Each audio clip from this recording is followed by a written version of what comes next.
The Supreme Court of India on November 24 reserved its verdict in a batch of petitions seeking an examination of allegations of fraud made against Adani Group of companies in the Hindenburg research report. The report had rocked the stock markets and the political discourse of India for a long while. The judgment was reserved by a bench headed by CJI D.Y. Chandrachud with Justices J.B. Pardiwala and Manoj Misra. Through the hearing, Justice Chandrachud maintained that they decided to interfere in the issue only to ensure that the existing regulatory framework is strengthened and to protect loss of investor wealth under these circumstances.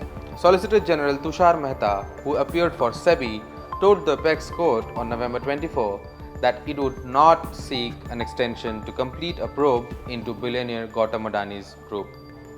However, there was a few sharp oral observations that the Chief Justice made in the issue.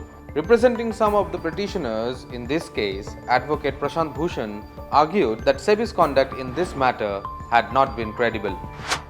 We have come to the conclusion that the SEBI probe is not credible.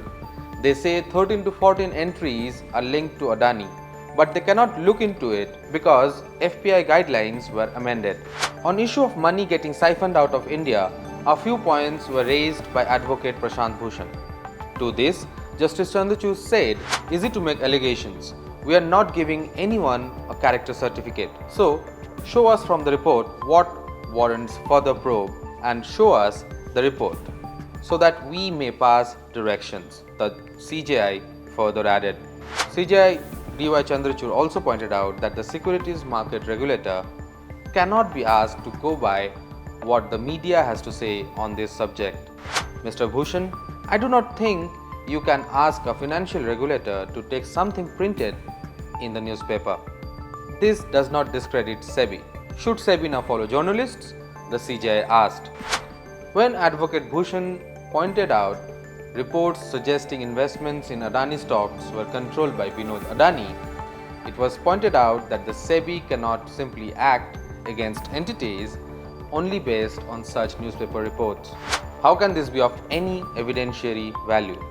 Complying with the principles of natural justice, how can a show cause be there in such a case?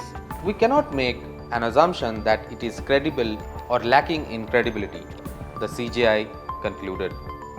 Well, that's all for now. For more updates, keep watching the Economic Times.